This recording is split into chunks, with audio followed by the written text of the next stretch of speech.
I got to the address at 11:57 p.m. The streets had already lost whatever life they had during the day. Sodium lights hummed, and the air smelled of old rain.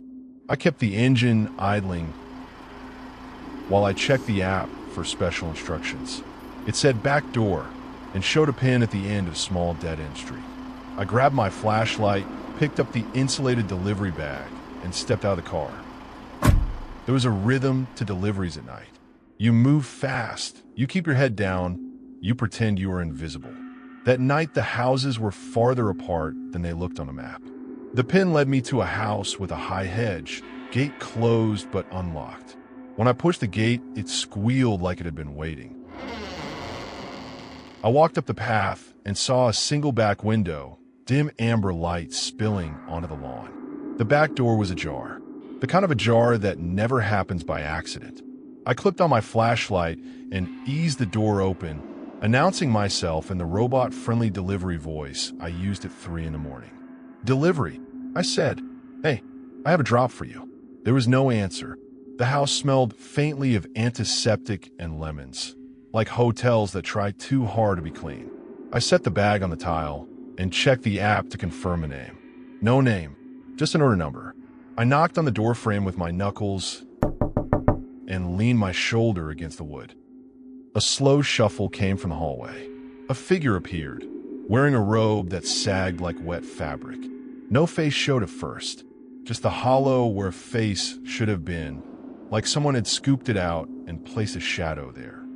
"You delivered it," the voice said. It was a whisper and a complaint at once. I pointed to the bag. "Right here, man. Sign on the app if you can." They took a step forward. The robe hung differently as they moved, like the air around them was listening. I offered the phone.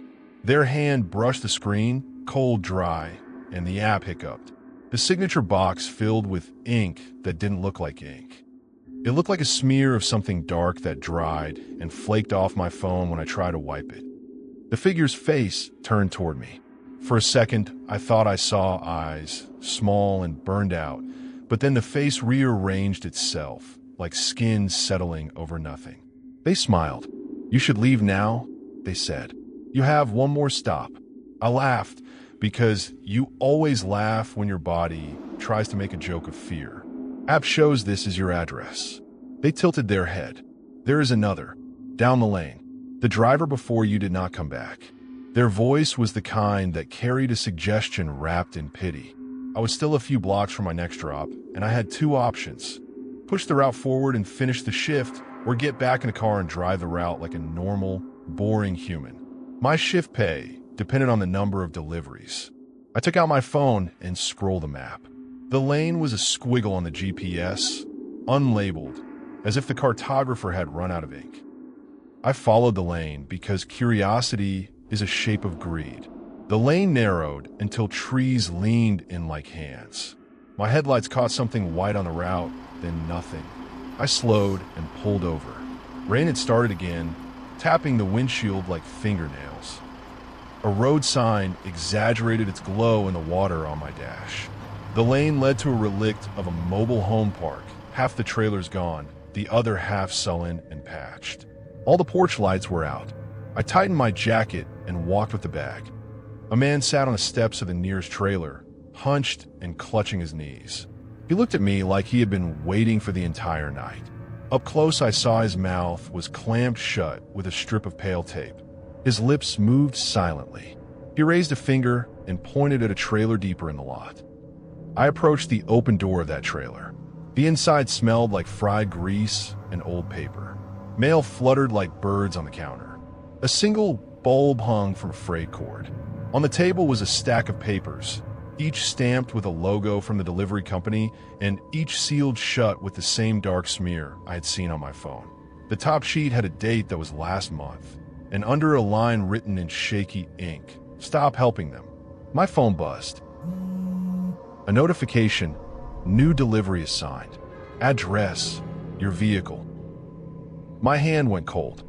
When I ran back to the car, the man on the steps was gone. In the driver's seat, a package sat where I'd left mine. My hands were trembling as I grabbed the keys.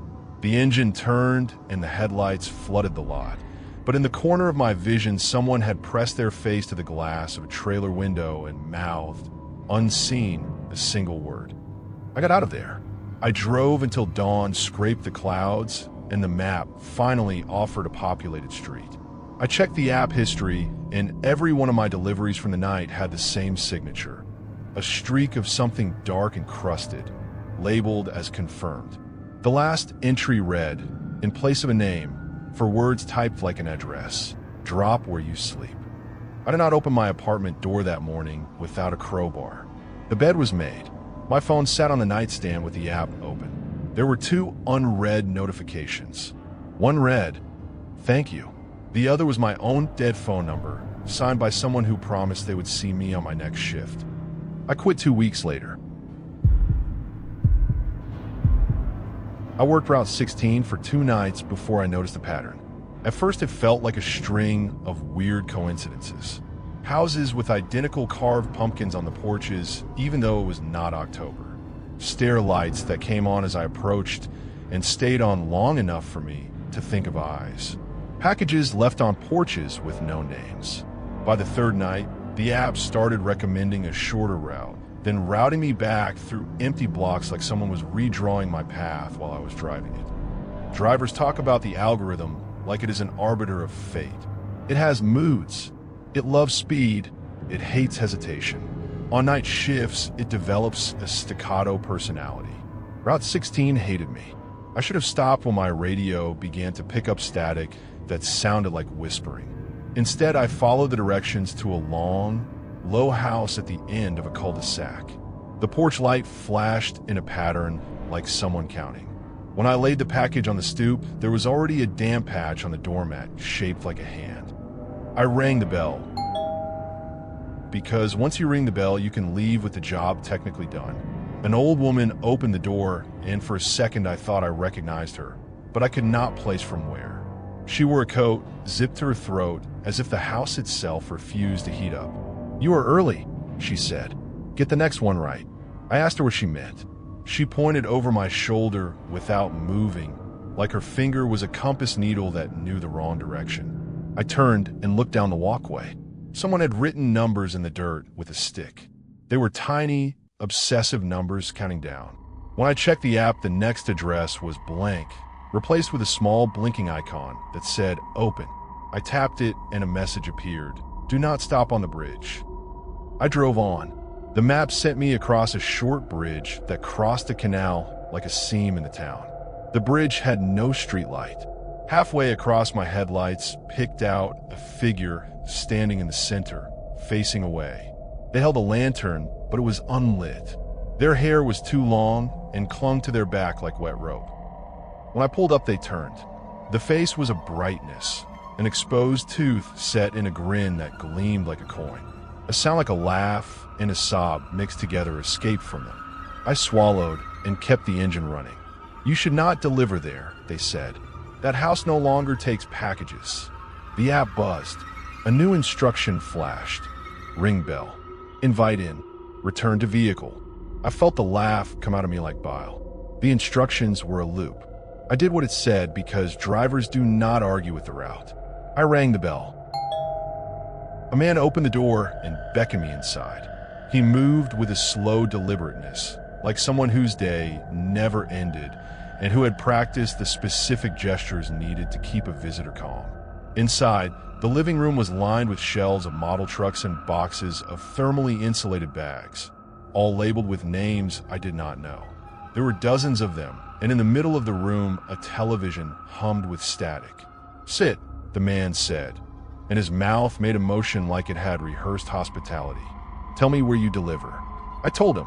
He listened and then wrote each address on a pad in a hand that trembled with a thin, accurate fervor. When he reached the last entry, he folded the paper and tucked it into his pocket. He handed me a cup of tea that tasted of metal and old pennies. I meant to refuse, but the cup was warm and it felt like a bribe. My phone would not show the app. When I opened it, the map displayed a simple grid of tiny houses. One of the squares was blinking. Inside the blinking square was an icon of a small bed. Under it, a single instruction: deliver to bed. I drove until the roads turned into alleys and alleys into footpaths. The blinking square moved with me, always a step ahead, choosing which streets would exist and which would evaporate.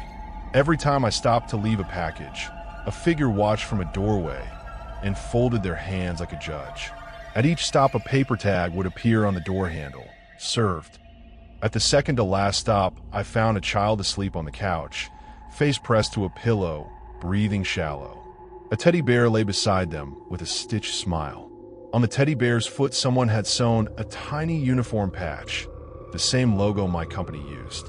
When I set the package on the table, it felt like placing a stone on a grave. I did not notice the man watching from the hallway until he stepped forward.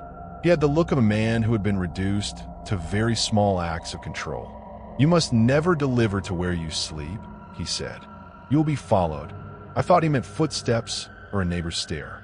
I did not realize what he meant until I found my own bed that night, and the curtains were drawn tight with dozens of tiny tags pinned along the hem, each with the word "served" scrawled across them in tiny letters. The next day, I handed in my uniform. They asked me why. I showed them the tags. They laughed. They said, "People do strange things at night." They did not check my bag. The night shift has creaks you learn to listen to. The hum of the van, the squeal of a seatbelt, the undercurrent of the city breathing. I learned a different set of creaks when I started taking the long, late runs to the industrial edge of town. Those streets are where the city's discarded things wait with their own patient histories. It was a Tuesday when the app assigned me a cluster of addresses that looked like a scatter of stars on a blank patch of road. The customer notes said only one word: "Please." The pay was higher than usual. Someone, somewhere, wanted me out there. I pulled up to the first address, a low building with a roll-up metal door. Light leaked from tiny cracks. A man in a mechanic's jacket met me and signed without looking at the phone. He took the package like he had been expecting it for years. "You do more than deliver," he said. I told him I just drove. He laughed, and the sound echoed off aluminum siding. "Not tonight. Tonight you carry things between places. That matters." I went on to the next stop, and the next, and each time someone met me at the threshold with the same tired gratitude. An older woman with oil on her hands tucked a note into the bag that said, "Bless you for the burden." A man with a construction vest set down a candle and said, "Light it when you leave." I began to feel like a courier for something older than the app. At one stop, a boy no older than 12 stood at the edge of an abandoned lot and watched me with eyes that had the tiredness of old men. He reached out and touched my sleeve. His fingers left a film on my cuff that flaked off later like ash. At a warehouse near the edge of the route, I saw a row of people in front of folding tables. They were not buying anything. They were sitting with wrapped packages, unwrapping and rewrapping them, pressing something small into each parcel before sealing it. When I stopped, they nodded with the solemnity of ritual. "We are preparing them for transport," a woman said, "so what we carry can reach the right place." I said nothing. I had never liked being in the middle of other people's grief. It makes your job less like a job and more like a responsibility. On my last delivery, the house had a short driveway and a single lamppost that flickered. The porch smelled of coffee and something sweeter, like overripe fruit.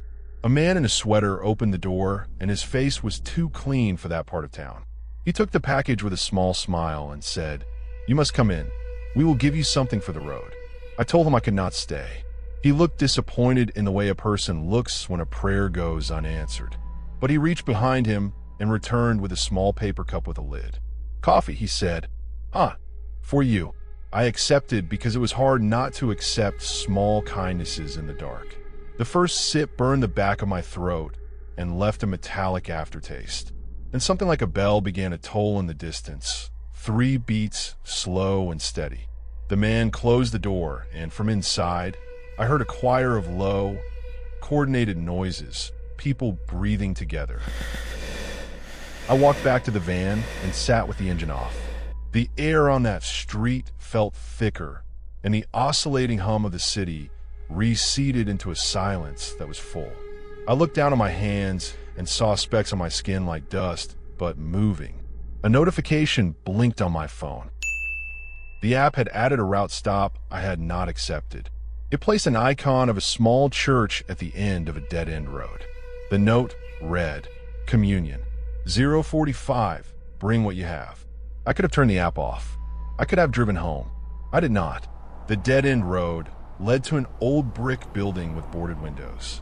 A single candle burned in the doorway.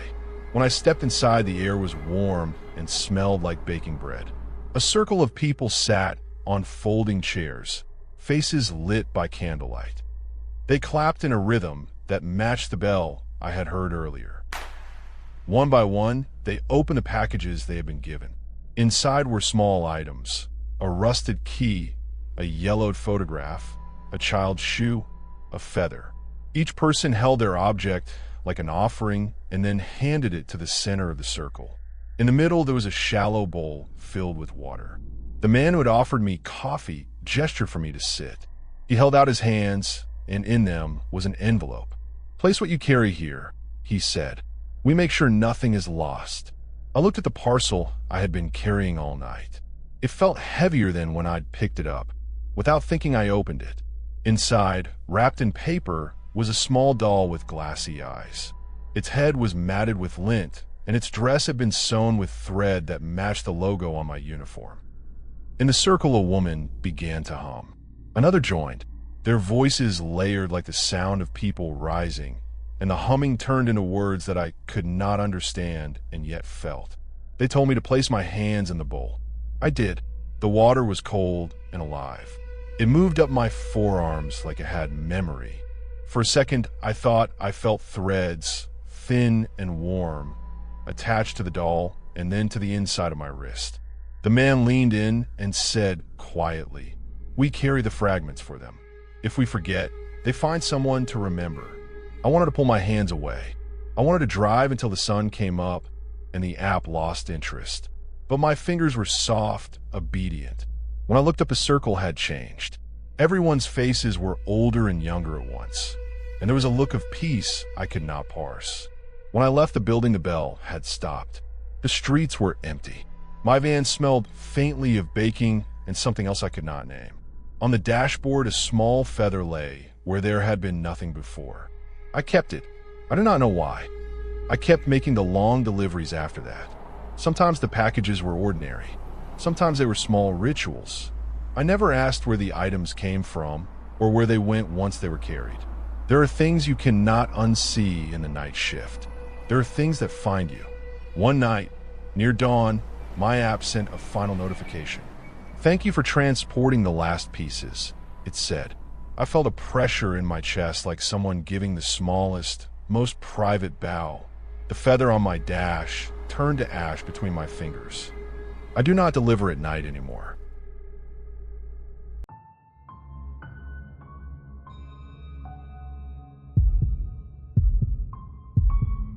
I had lived in my apartment for only 3 months when the break-in happened. I still remember the way the doors sounded that night, an echo I can't unhear. It was past midnight, and I was on my couch scrolling through messages.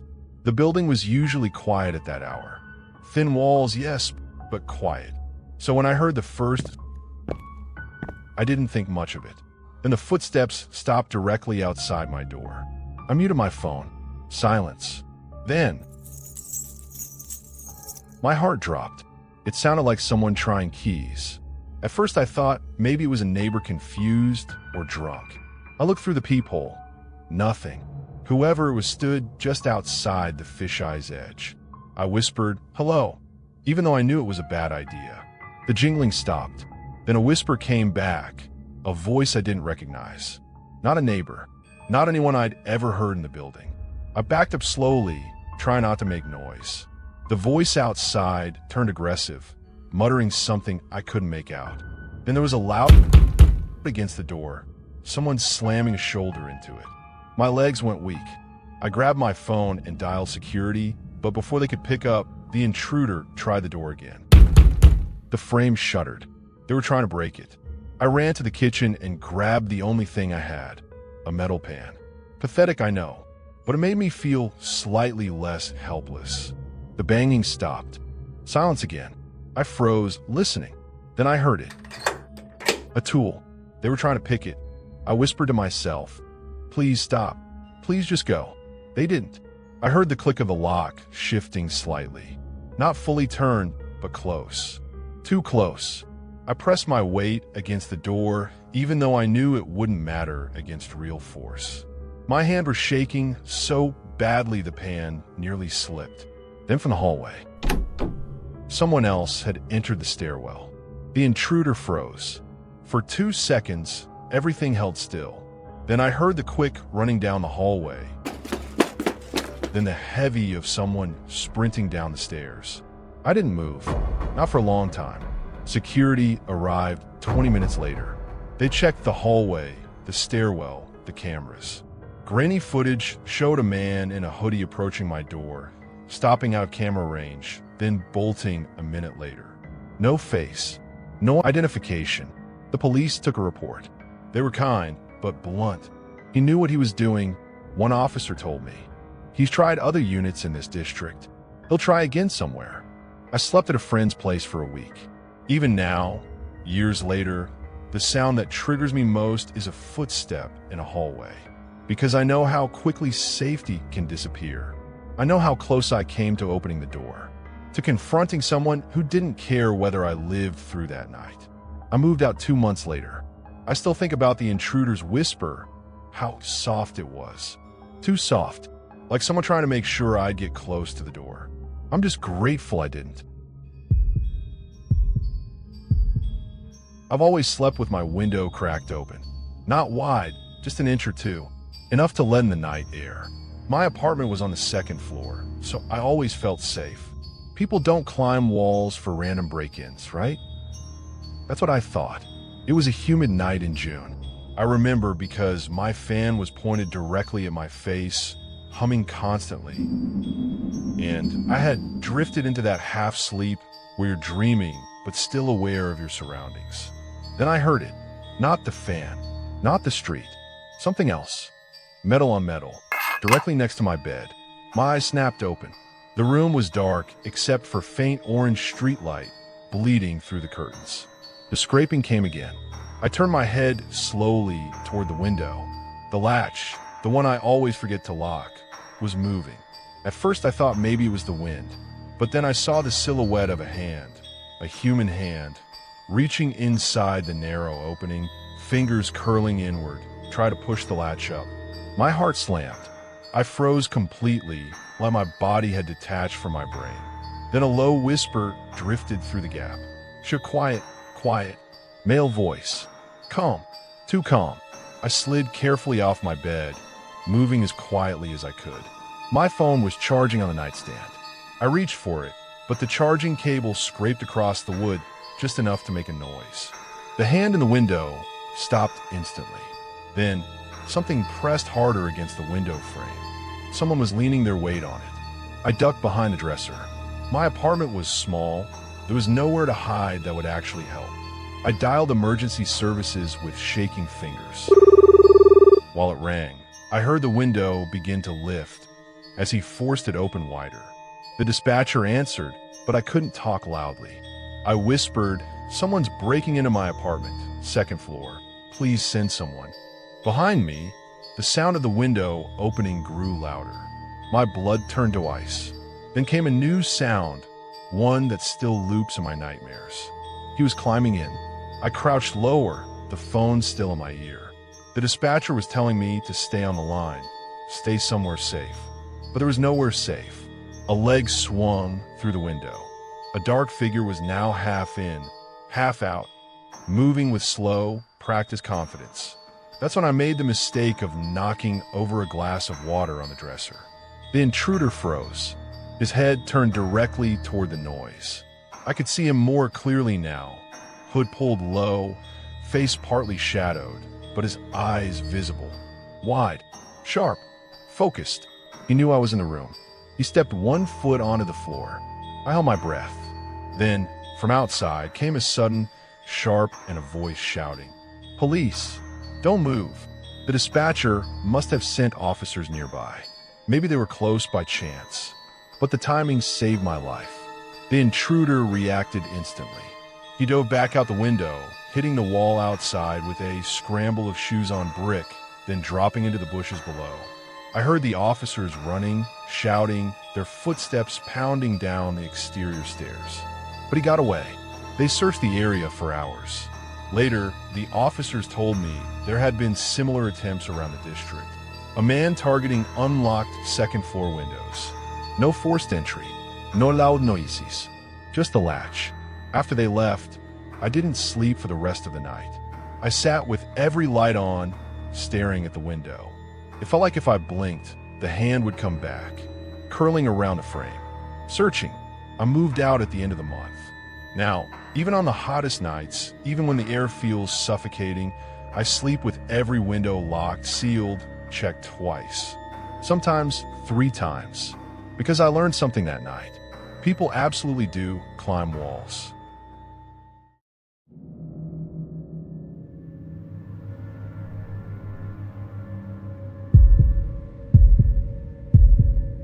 I matched with her on a Sunday night. Nothing, just a single photo, dim lighting, half a smile, the kind of profile you usually skip. I didn't. She messaged first. "You look tired. Long week." That alone caught me off guard. It had been a long week. I hadn't said that anywhere. I asked how she knew. "Lucky guess," she replied. I should have learned by now that nothing starts with lucky and ends well. Her messages came in bursts. Then silence, then bursts again, like she was there, then not.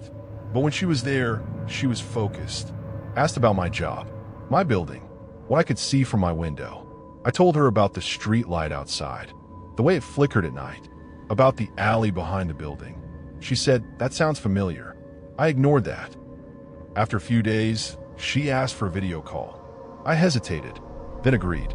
It felt safer than meeting. The app rang. I tapped accept. Nothing happened, just my own face staring back at me. The call timer started anyway. Seconds ticking up. No video, no sound. "Can you see me?" I asked. No answer. After a minute, I hung up. Figured it was a glitch. She messaged instantly. "Bad connection, but I saw you." I stared at the screen. "You didn't answer," I typed. My screen was blank. 3 dots. "I know," she said, "but I still saw you." I told myself she meant my profile picture. That made sense. Enough sense to move on. We kept talking. That night, she sent another message. "You should really close your blinds when it gets dark." My heart thudded once. Hard. How would you know my blinds are open? I typed. She didn't reply for a long time. Then, "I just meant in general. Safety tip." I didn't answer. The next evening, she asked to call again. Against my better judgment, I agreed. Curiosity is a weakness. The call connected instantly this time. Her video was still black, but her microphone was on. I could hear my room, my breathing, the faint hum of my fridge, even the chair creak when I shifted. I muted myself. The sound kept going. My sound. I ended the call. Hands shaking, I typed, "That was my audio." "How did you do that?" She replied with a single message. "Because you never really hang up." I blocked her, deleted the app, sat in silence, listening to my own apartment like it might betray me. Nothing happened for days. Then, while scrolling through social media, I got a notification. A new follower. No profile photo. No posts. Just a username. The same name she used on the app. I blocked it. Another appeared an hour later. Then another. Different names. Same empty profile. I shut everything down. That night, I heard my phone vibrate. I hadn't turned it off. A message preview lit up the screen. "You forgot your laptop camera." I grabbed the laptop, slammed it shut, and taped over the camera with whatever I could find. Then I unplugged it. I didn't sleep. The next morning, I checked my router logs. I barely understood what I was looking at, but one thing stood out. There had been a connected device overnight. One I didn't recognize. It wasn't my phone, or my laptop, or anything I owned. I called my internet provider. They walked me through changing everything. New password, new network name. For a week, nothing. Then I got an email. Subject, test call. No sender name, just a video file attached. I didn't want to open it. I did anyway. The video was dark at first. Then my room came into view. My room. The camera angle was wrong for my laptop. Too high, too far back. It was coming from the corner near the ceiling. I watched myself sit at my desk. Watched myself lean forward. Watched myself open my laptop. The timestamp said it was recorded 2 nights earlier. I didn't remember any of it. At the end of the video, my phone buzzed. See? I told you I could see you. I called the police. Showed them everything. They searched the apartment. Found nothing. No extra devices. Nothing connected. They said it was probably a hack. Told me to stay somewhere else for a while. So I did. I stayed with my brother across town. For a few nights, I slept like a rock. Then, on the 4th night, his laptop chimed. A video call from an unknown contact. Before either of us could react, it connected. And there I was, sleeping, on his couch, live. The call ended before we could say a word. A message followed. You move around too much. Hard to keep track. That was it. We didn't stay another minute. Packed up and left. I don't use dating apps anymore. I barely use social media. Cameras in my place are covered. Microphones disabled. New devices. New network. Still, sometimes at night, I hear my phone vibrate when it's not even in my hand. And every time, I think about that first call. The one that said it was connected, even when the screen was black. I work late. Always have. By the time I get home, most of the city is winding down. That's when the silence hits, and that's when I scroll. That's how I found her. Her profile said she liked late-night conversations. Nothing else. Just one photo taken in low light. I swiped. We matched. She didn't waste time. You sound tired. I frowned at the screen. I haven't said anything yet. I typed. 3 dots appeared. Still, she replied. I can tell. I told myself she meant the way I wrote. People say that kind of thing. We talked every night that week. Always after midnight. Always when I was home alone. She asked about my job at the warehouse, my long drives, what my place looked like. I told her I had a small apartment, 3rd floor, facing the street. Old building, thin walls. She said, those are the worst. You hear everything. One night, she asked for a voice message. Just want to hear you, she said. Feels more real. I hesitated, then held the button and said a quick hello. Nothing personal, just my voice. She replied almost instantly. I knew it. That's exactly how you sound. I stared at that line. What do you mean? I typed. She didn't answer. The next night, before I even messaged her, I got a notification. A voice note from her. I put my earbuds in and hit play. It was my voice, not just similar, saying, hey, it's me. Just got home. The same words I say almost every night when I talk to myself after locking the door. I ripped the earbuds out. What the hell is that? I typed. That's my voice. 3 dots. Then, I told you. I already knew. I blocked her. Told myself it was some sick joke. Someone playing a trick. But when I got up to lock my door again, I realized it was already locked. And I didn't remember doing it. That night, I barely slept. The next evening, I got a message from a new account. No picture. Just a name I didn't recognize. You forgot to say good night yesterday. I didn't reply. Another message came in. You usually do. I deleted the app. For a few days, nothing happened. I went back to my routine. Work, drive, home, lock the door, sit on the couch. Then, while I was heating up leftovers, I heard my phone buzz in the other room. I checked it. Unknown number. You should clean your sink. That drip is loud. I slowly turned my head toward the kitchen. The faucet was dripping. I typed back, who is this? The reply came instantly. You know who this is. I shut the phone off. That night, as I lay in bed, I heard something outside my apartment door. Not knocking, just a soft shuffle, like someone shifting their weight. I didn't move. After a long minute, it stopped. My phone, powered off on a nightstand, suddenly lit up. It turned itself on. A new message appeared. I don't like when you ignore me. I grabbed my keys and left. Drove around until morning. Slept in my car in a grocery store parking lot. The next day, I called in sick and went back to pack a bag. I was going to stay with a coworker. That's when I found it. My bathroom mirror had fog on it, like someone had just taken a hot shower. And written in the steam were 2 words. Good morning. I didn't touch anything. I just left. I stayed with my coworker for a week. Changed my number. Got a new phone. New accounts. Everything. For a while it worked. Then one night, while we were watching TV, my new phone buzzed. A message from an unknown contact. I liked your old place better. This couch is uncomfortable. My coworker looked at me. I hadn't said a word. We checked the apartment. Doors locked. Windows closed. No sign anyone had been there. I didn't stay. I moved again. Different part of the city. Different routine. I stopped using any dating apps. I barely talk to anyone online anymore. Still, sometimes when I get home from work, I hear it. A faint voice through the thin walls, in the hallway, or maybe just in my head. My own voice, saying, hey, it's me. Just got home. And every time I stand there, keys in hand, afraid to find out. Who said it first? I matched with her after midnight. That alone should have told me what kind of night it was going to be. Her profile was simple. One photo, dark hair, half smile, taken somewhere dim. Bio said late nights, long walks, no games. She messaged first. You're still awake. I like that. So was I. That's how it started. We talked for a few days. Nothing special. Work, music, dumb jokes. But she was intense. Always online when I was. Like she had nothing else to do but wait. She asked where I lived. I gave a rough area. She asked if I lived alone. I said yeah. She asked if I had pets. I told her about my dog. A big mutt named Rex.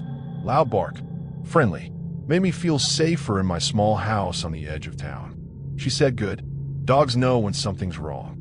I didn't think about that line until later. We decided to meet that Friday night. A small bar near downtown. Crowded. Public. Safe. She was already there when I walked in, wearing the same jacket from her photo. She looked normal. Maybe too normal. Quiet smile. Watching me before I even reached the table. You're taller than I imagined, she said. Her voice felt familiar. Like I'd heard it before. We ordered drinks. Talked. She barely touched hers. Just watched me. Eyes locked on my face like she was memorizing it. You have a nice voice, she said. Matches perfectly. Matches what? I asked. She smiled. How I imagined you. Something felt off, but not enough to leave. I told myself I was just nervous. After an hour, she asked if we could go somewhere quieter. Take a walk. Get air. Against my better judgment, I agreed. Outside, the street was mostly empty. Cold wind. Distant traffic. She stayed close.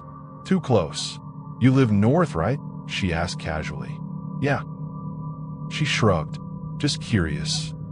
When we reached my car, she stopped. I don't want the night to end yet, she said. Can I come with you? Just for a bit. Every warning bell went off, but I still said yes. That was my mistake. The drive was quiet. She watched the road, then the houses, then the signs. When I turned onto my street, she spoke. This neighborhood is quiet, she said. Not many lights. My hands tightened on the wheel. How did you know where I lived? I asked. She looked at me. You told me. I hadn't. At my place, Rex started barking the moment I opened the door. Loud, aggressive. He never did that with guests. She froze at the doorway. He doesn't like me, she said softly. He doesn't know you, I replied, trying to laugh it off. She knelt down, held out her hand. Rex backed away, growling. See, she whispered. They always know. That's when I should have kicked her out. Instead, I closed the door. Inside, she walked slowly, looking around like she'd been there before. Touched the wall, the shelf, the photos. You keep it just like you said, she murmured. I never described my house. She turned to me, smiling. You didn't have to. I told her it was late, that she should go. Her face changed. Just for a second, the smile dropped. Already, she said. But I just got here. Rex started barking again, louder. She snapped her head toward him. Shut up. Not yelled. Whispered. Rex went silent. I grabbed her arm. Hey, don't talk to my dog like that. Her grip tightened on my wrist. Stronger than I expected. You don't control anything here, she said calmly. I pulled away. That's it. You're leaving. She looked at me, eyes wide now. You invited me. I'm uninviting you. She laughed. A low, broken laugh. You don't get to do that. Then she ran toward the hallway. I chased her, panic flooding in. She disappeared into my bedroom. When I reached the door, I stopped cold. My closet was open, and inside were photos. Printed photos of me, walking Rex, sitting on my porch, locking my door at night. Some taken days ago, some from that same day. She stood by the closet, watching my face. I told you I like long walks, she said. You're easy to follow. I backed away, grabbed my phone, and dialed 911. She lunged, knocked the phone out of my hand. Rex charged her, barking like I'd never heard before. She screamed. A raw, animal sound, then kicked him hard. Rex yelped and fell back. That's when I lost it. I tackled her. We crashed into the dresser. She clawed at my face, laughing and crying at the same time. You're mine, she screamed. You match with me. That means something. I shoved her off and ran for the door. She chased me. We burst out onto the porch just as my neighbor across the street opened his door, drawn by the noise. What the hell is going on? He shouted. Call the police. I yelled. She froze when she saw him. Then she turned and bolted into the dark. The police came, took statements, searched the area, never found her. They took the photos, the prints, my phone. Rex had a cracked rib. The vet said he'd be okay. I wasn't. I installed cameras, changed locks, took time off work. For weeks, nothing happened. Then one night, I got a message from a new dating app one didn't remember installing. A single line. You shouldn't have let them take our pictures. My blood went cold. Before I could respond, another message came in. A photo, taken from across the street, of me, standing in my living room, holding Rex. I ran outside, screaming for help. Neighbors came out. Lights turned on, but there was no one there. Just my phone buzzing again. I told you, the message read, dogs know when something's wrong, but they can't stop it. That was the last message I ever got. 2 nights later, my house burned down. They said it was an electrical fire, but I know better, because carved into the wooden fence out back, where the flames never touched, were 3 words. I'm still here.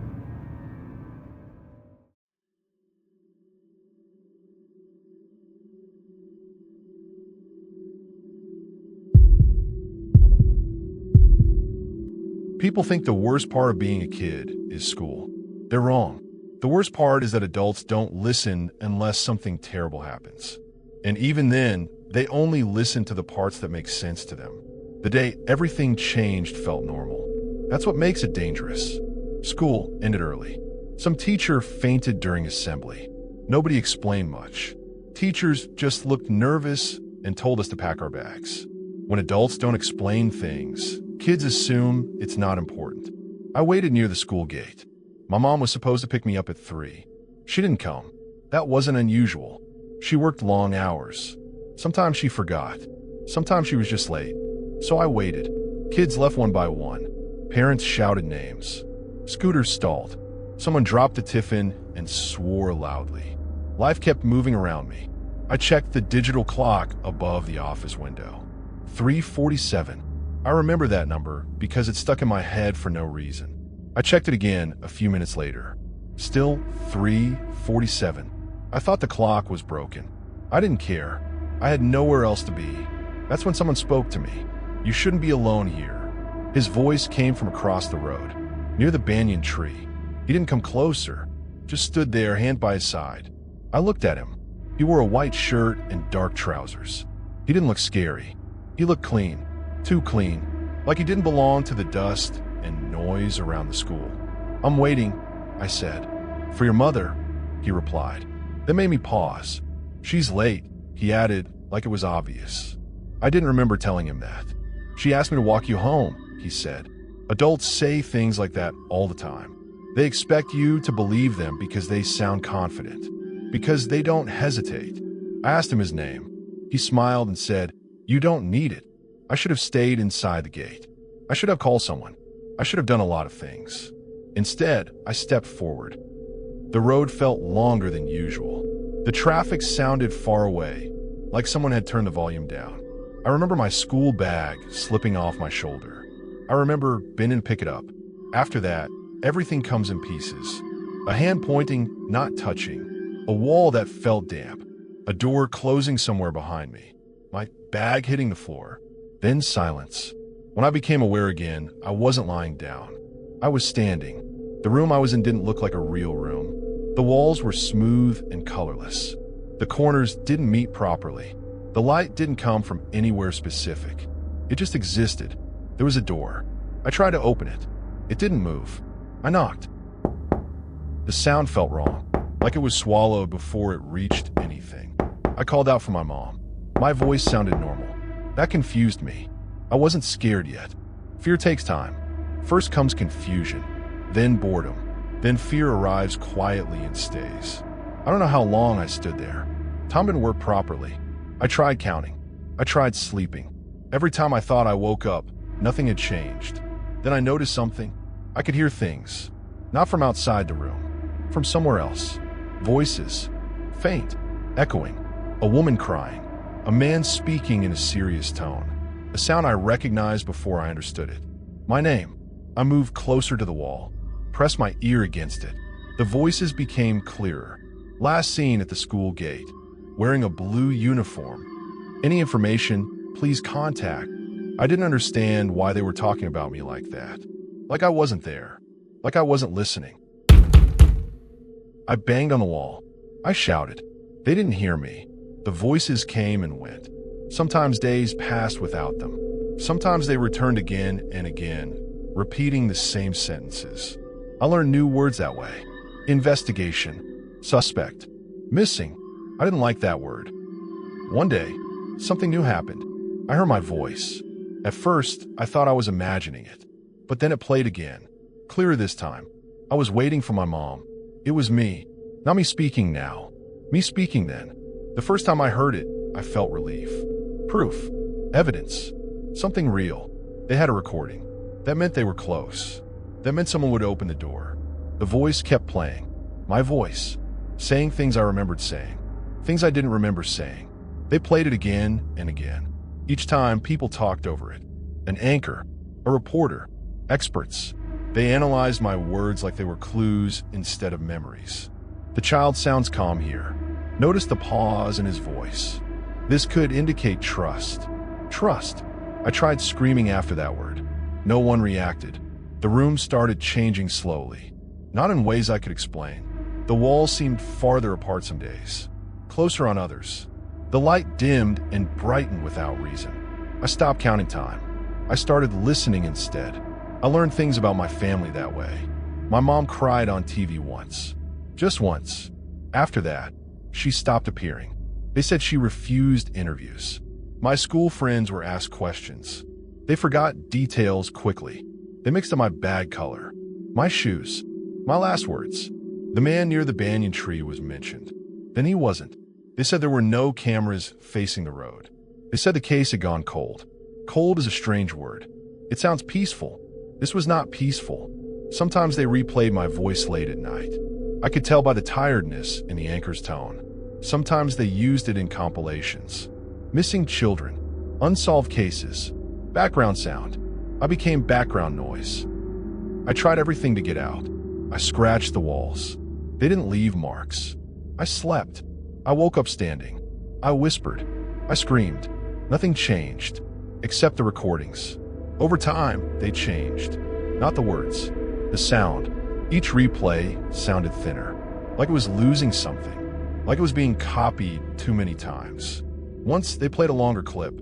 I didn't remember recording it. If anyone can hear this, that wasn't something I remembered saying. I felt cold then. A deep cold. Not in the room. Inside. They weren't just playing old recordings. They were finding new ones. The voices talk less now, not because they stopped searching, because there's nothing new to say. Sometimes they still play my voice, usually during anniversaries, usually with sad music. They say things like would have been this old today. They show a picture of me, the same one every time. I try to speak when that happens. I stand as close as I can to whatever separates me from them. I talk slowly, clearly, like they taught us in school. No one hears it. The room feels smaller now. The light flickers. The voices are quieter, but the recordings keep playing, over and over. And somewhere outside this place, there are posters that haven't been taken down, files that haven't been closed, a door that hasn't been opened, because the story isn't finished yet. They just haven't found me.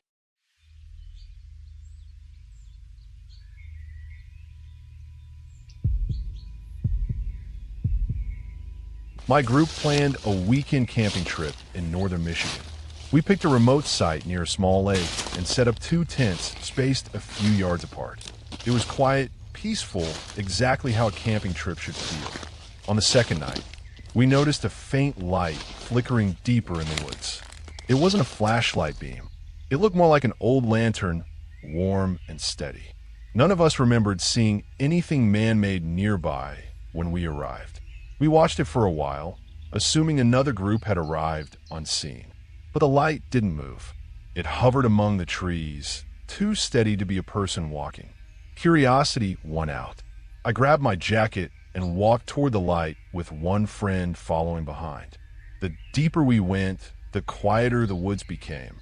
Even the lake breeze seemed to vanish. Eventually, we reached a small clearing, and the light disappeared. We scanned the trees, expecting maybe someone had turned it off. But the clearing was empty, except for an old wooden foundation, rotted and overtaken by moss. No cabin, no structure, just the remnants of something long gone. Then we saw footprints. Fresh ones. Human. They led from the edge of the clearing straight toward our campsite. We didn't follow them. We ran. When we burst back into camp, our other friend was standing outside the tent shaking. He pointed at the woods. Someone was walking around while you were gone. He whispered. I heard them circling the tents. We grabbed our bags and backed toward the lake, keeping the tents between us and the trees. The forest felt darker than before, as if the sky itself had lowered. Then the lantern light reappeared, this time right behind our tents, glowing steadily between the trunks. No movement, just a glow. We all started yelling at once, backing toward the lakeshore. The light flickered once, then glided sideways, not bobbing like someone carrying it. It drifted like it was floating. Then it went out. We stayed awake until dawn, huddled by the water. When we finally walked back to the site, everything looked normal. But in the dirt around our tents were footprints again, barefoot, wide and deep, as if someone had stood there for hours. We left immediately. That lake doesn't show up on most maps anymore, and maybe that's a good thing. A few years ago, a friend and I camped near a ridge in Colorado that locals warned us about. They said weird echoes bounced off the rock walls, causing people to feel watched. We laughed it off. It sounded like superstition mixed with geography. The first night was peaceful. The ridge towered above us, like a jagged spine. The second night, everything changed. Just after dark, the wind shifted, funneling down from the ridge in a sharp current. Our fire sputtered but stayed alive. That was when we heard it, something like a person calling out, faint at first. At first we thought it was just the wind, but the sound grew louder, forming into a scream that echoed across the trees. Not a cry of pain, more like someone desperately trying to get attention. We shouted back, thinking maybe someone was injured up on the ridge. No answer, just the scream again, even louder, this time from a different direction. We grabbed our flashlights and began scanning the cliffside, but we saw nothing. Then came the sound of someone running. Too fast. The footsteps circled our campsite in seconds, as if whatever was out there was sprinting at an impossible speed. We stood shoulder to shoulder, lights trembling as we aimed them into the darkness. The footsteps stopped suddenly, replaced by heavy breathing from somewhere just beyond the tree line. I stepped forward a little. "Hello," I called. The breathing stopped. Then something screamed again, but this time it came from right behind us. We spun around. Nothing. The woods looked normal. The ridge loomed. The fire crackled weakly, but the air felt charged, like a storm about to break. We didn't sleep at all that night. Every few minutes, the screaming returned, bouncing around the ridge like a voice traveling through stone. Right before sunrise, the sound changed. It became a long, low moan, then faded completely. We packed up without speaking. As we hiked away, we ran into a park ranger. He asked if we'd heard the ridge noise.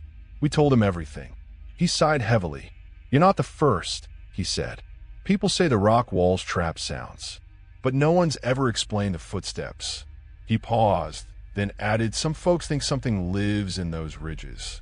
Something that mimics voices to bring people in." We never camped there again.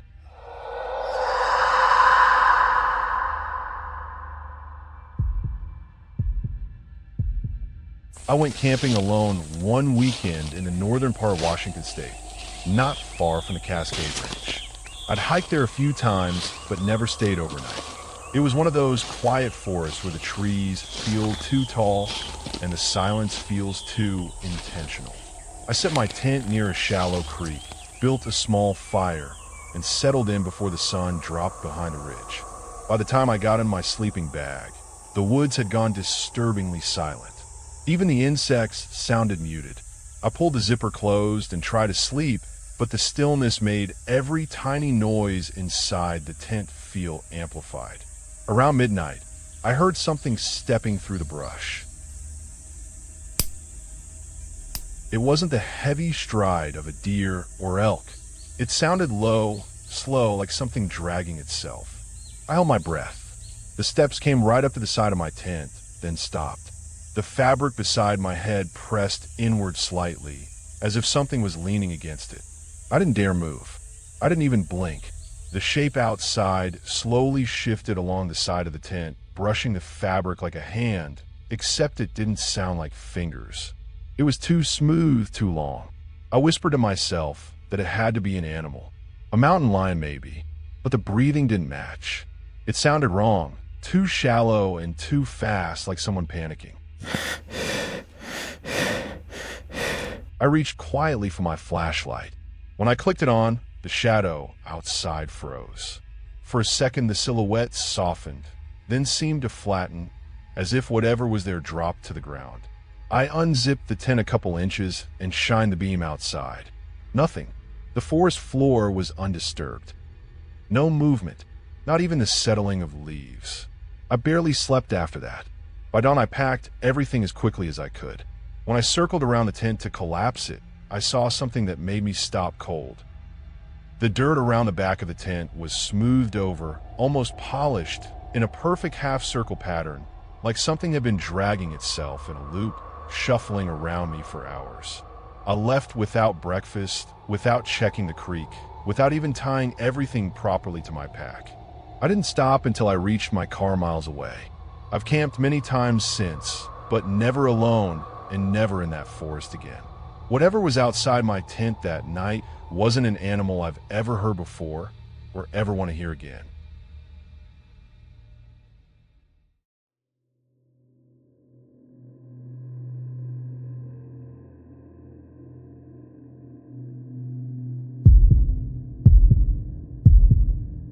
I grew up in a two-bedroom house that always felt slightly mismeasured, like someone built it by memory instead of blueprints.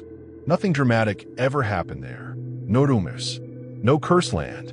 That is why what happened makes no sense. My bedroom door never had a lock.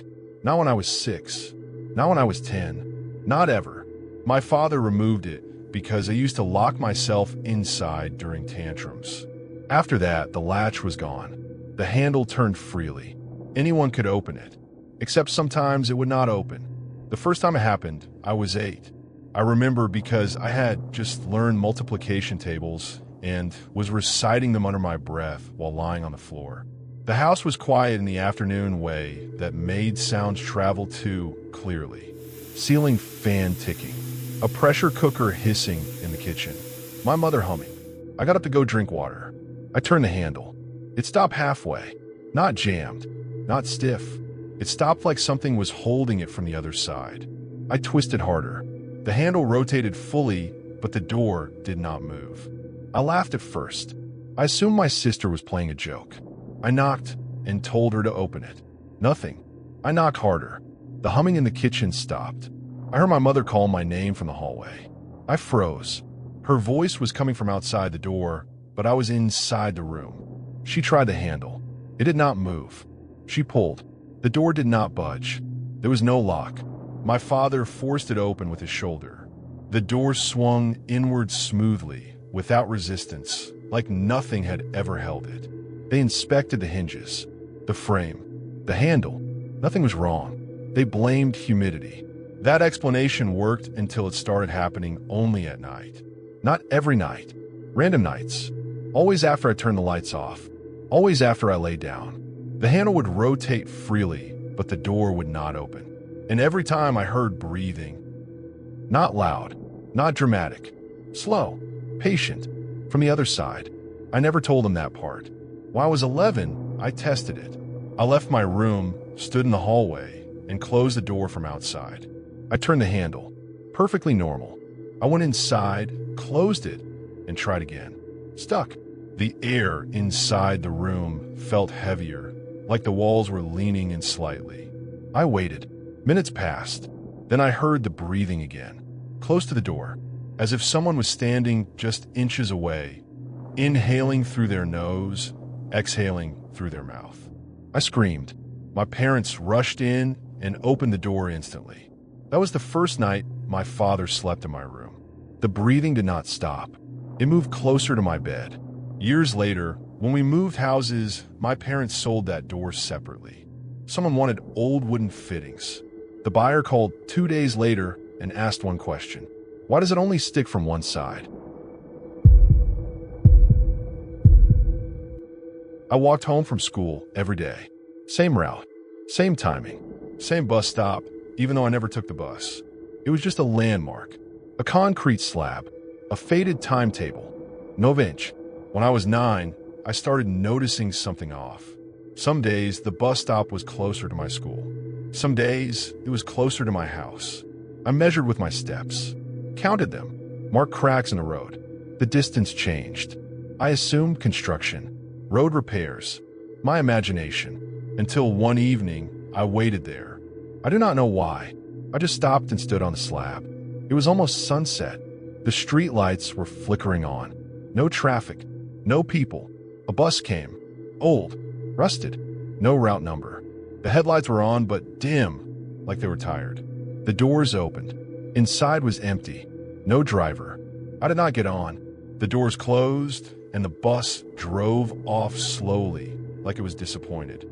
The next day, the bus stop was gone. Just bare road. I asked my friends. They said it had always been there. I asked shopkeepers. They looked confused and pointed to empty space. That night, I dreamed of the bus. It was parked outside my house. The doors were open. I could hear breathing inside.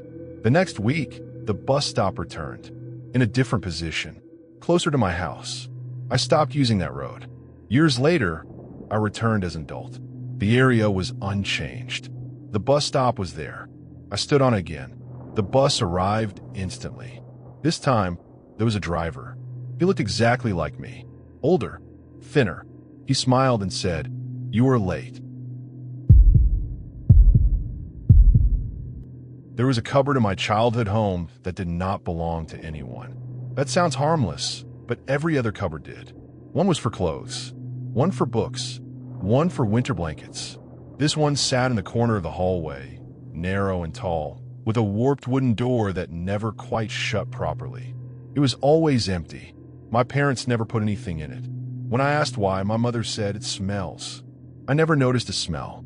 What I noticed was the sound. At night, when the house settled into that deep quiet where even the ceiling fan sounded intrusive, I could hear something from inside the cupboard. Not movement, not scratching, breathing. Slow, uneven breathing, like someone asleep but struggling with their nose. I was 6 when I first heard it. I assumed it was pipes, or wind, or my imagination doing what children's imaginations do. But I noticed something else. The breathing stopped when I said my name out loud. Not louder, not softer. Stopped. I tested it. I whispered my name toward the cupboard door. The breathing paused, then resumed, slower than before. I stopped sleeping facing the hallway after that. By the time I was 8, the cupboard had become part of my routine. I avoided looking at it when passing. I never touched the handle. I never stood too close. One afternoon, I came home early from school. The house was empty. The lights were off. The hallway felt longer than usual. The cupboard door was open. Inside was nothing, just darkness that seemed deeper than the space allowed. I stood there longer than I should have. Then I heard my name. Not spoken. Breathed. My name came out between an inhale and exhale, distorted, like the sound had to squeeze through something narrow to escape. I slammed the door shut and ran outside until my parents returned. That night, my father installed a latch. The cupboard door stayed closed after that. The breathing continued. As I grew older, it adapted. When I was 10, the breathing matched my rhythm. When I slowed my breath, it slowed too. When I held my breath, it paused, then resumed with a slight delay, as if correcting itself. When I was 12, it started knocking. Once, softly, only when I was alone. I never told anyone. I understood instinctively that if I described it out loud, it would get closer, more defined. That understanding did not come from logic. It came from fear. The cupboard began to appear in my dreams. Always closed, always breathing. When I was 14, I woke up one night and realized the breathing was no longer coming from the hallway. It was coming from inside my room. I sat up slowly. The cupboard door stood open at the foot of my bed. That should not have been possible. The cupboard was not in my room. It had never been in my room. Inside it, I could see something pale pressed against the back wall, like a shape try to push forward without fully entering the space. I did not scream. I did not move. I heard my name again, clearer this time. Shaped properly. Spoken like someone practicing pronunciation. The next morning, the cupboard was back in the hallway. My parents blamed stress. Hormones. Night terrors. The latch was still intact. At 16, I started finding things inside it. My school notebook, a sock I had lost months ago, a photograph of me asleep. I burned that photo in the sink and watched the plastic curl and melt. That night, the cupboard knocked 3 times. Firmly, I moved out for college as soon as I could. The house felt lighter without me, like it had been holding its breath. Years passed. I built a life. I stopped dreaming about hallways. Then my mother called and told me they were selling the house. She asked me to come collect anything I wanted. The cupboard was still there. The latch was gone. The door was slightly open. Inside, taped neatly to the back wall, was a piece of paper. On it was my name, written perfectly, in my handwriting. I did not take anything from the house. A month later, I received a package with no return address. Inside was the cupboard handle, and the sound of breathing when I held it close.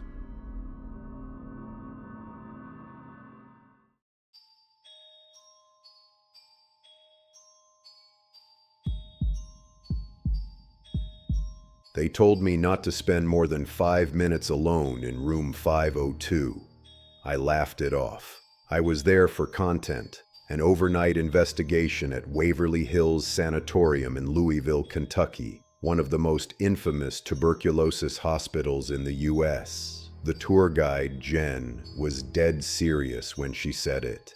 People get sick in there, nosebleeds, panic attacks. Some say she doesn't like cameras. She? I asked. The nurse, Jen replied. The one they found hanging from the light in 1928. Young, pregnant, unmarried. Room 502. Hours later, the others were setting up in the body chute tunnel. I went up to the 5th floor alone, camera on a shoulder rig, shotgun mic picking up every echo. My viewers love raw ambiance, so I let it roll. The hallway to room 502 was worse than any horror set. Peeling paint hanging like dead skin, windows black with night. The only light came from my flashlight and the red tally light on the camera. The door to 502 was already open. No wind, no draft, just open. Documenting the famous room now, I whispered, more to steady my own nerves than for the audience. This is where a nurse supposedly hanged herself from the light fixture after discovering she was pregnant. I stepped inside. The room was smaller than I expected. Just broken glass, a rusted bed frame, and that naked light mount on the ceiling, long since stripped of its bulb. I set the camera on the tripod, aimed at the ceiling. "If anyone's here," I said, "you can show yourself on this camera." Silence. Then, distant, down the hallway, 3 slow, deliberate footsteps. "Jen?" I called out. No answer. My flashlight flickered just once. But when it came back, the room felt narrower, like the walls had leaned in a few inches. My chest tightened. The air smelled faintly of something metallic and sour, like old blood and hospital disinfectant baked into concrete. I looked up at the empty light mount. Something swung there. It wasn't solid. More like a darker shape inside the dark, a long vertical shadow that moved as if hanging from the ceiling. But my light wasn't moving. My camera wasn't moving. Only that shadow gently swayed back and forth, back and forth. My skin went cold from the inside out. I grabbed the camera to zoom in, hands shaking so hard the rig rattled. Through the viewfinder, the shadow sharpened. I could make out the curve of shoulders, the tilt of a head, the suggestion of feet dangling above the floor. "Okay," I whispered. "Okay, that's enough. I see you. I get it." Every hair on my arm suddenly stood up. Behind me, inches from my ear, a woman's whisper slid out of the dark. "Get out." I spun so fast the tripod clattered to the ground. The doorway was empty, but the sound of something brushing past me, like a skirt or an apron, moved from the door to the window. The temperature dropped hard. I could see my breath spill out in front of me in long, shuddering clouds. My nose started to run. I wiped it with the back of my hand and saw red, a thin smear of blood. That broke me. I grabbed the camera, didn't even bother with the tripod, and bolted out of room 502. As I hit the hallway, there was a sudden, loud bang behind me, like the door had been kicked shut. Except when Jen and I went back up there later with the group lights on, the door was open again. No one had touched it. We pulled the footage the next day. In the raw audio, just before my nosebleed, a woman's voice came through, clearer than I remembered. "Don't film me." Then, a second voice, deeper, distorted, right against the mic. "Hang." On the video, as I look up at the ceiling, the empty light mount is visible. But there's one frame, literally a single frame, where you can see a woman in a nurse's uniform hanging there, face turned toward the camera, eyes wide open and black. The next frame, she's gone. We slowed it down, zoomed in. Her features are distorted, like the film itself is buckling, but you can still make out the shape of a cap, an old-fashioned collar, and what looks like a swollen line around her neck. I never released that frame. I deleted it from the teaser. Some things you don't tempt twice. But I kept the original card locked away, because in the corner of that frame, reflected in the broken window, there's someone else standing in the room with her. Someone who wasn't there.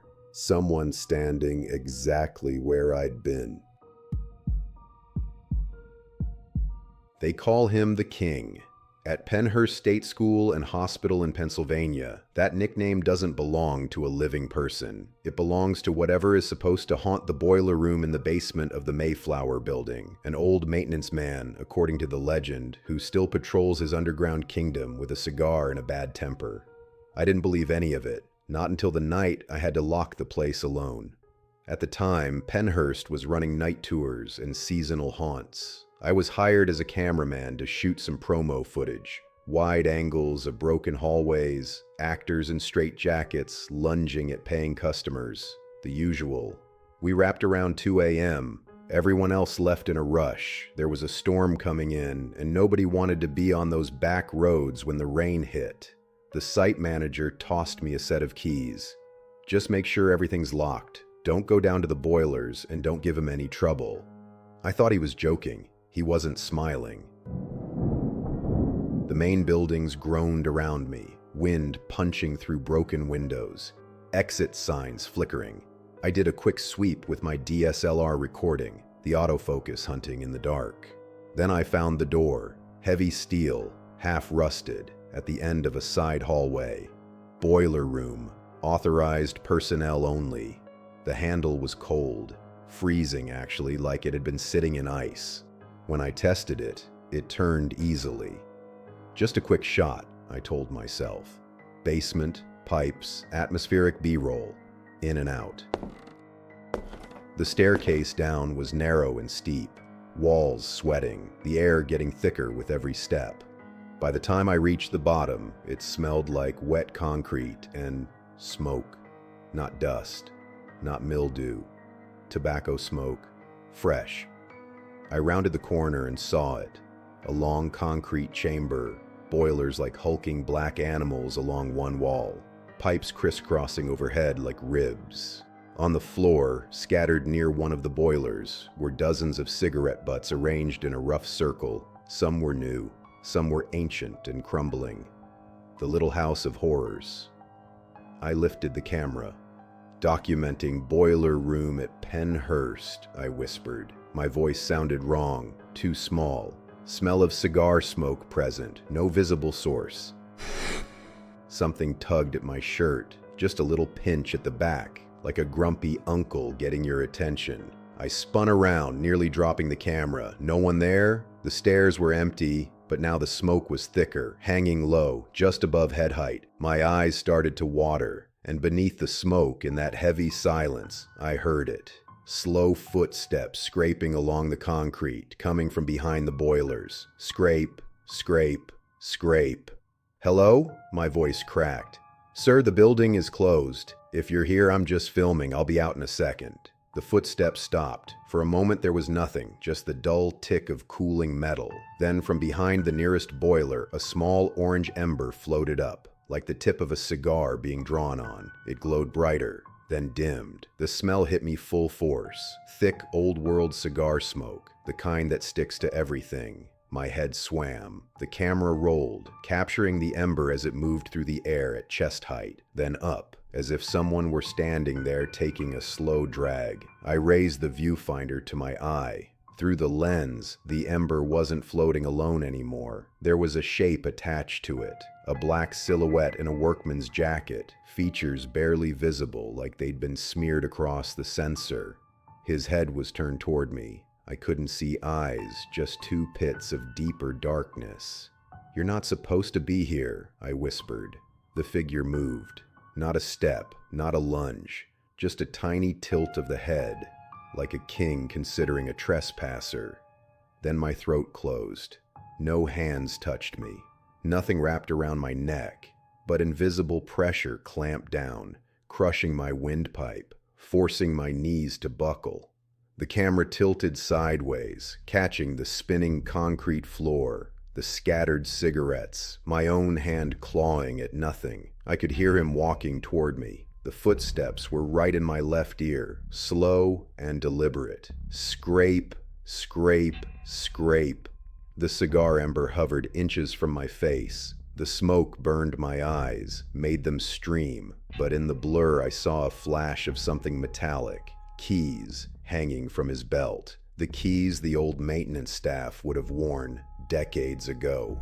"You don't belong down here," a voice rasped inside my head. It wasn't sound. It was like an echo pressed into my skull. The pressure on my throat vanished. I fell forward, coughing, sucking in stale air. When I looked up, the ember was gone. The smoke was clearing. The boiler room was just a basement again. I ran. I left the lights on. The basement door unlocked. Everything. I drove home, shaking so badly I could barely fit the key into my own front door. Later, reviewing the footage, I saw what the camera had picked up as I was being choked. For 3 frames, as the image shakes, there's a figure standing over me. Tall, broad-shouldered, one boot on the floor, the other braced on a piece of broken pipe like he's posing, a king on his throne, and in those frames my hands aren't around my own throat. Something else's are. I didn't go to Beechworth Lunatic Asylum in Victoria, Australia, for ghosts. I was there for the history, 128 years of it.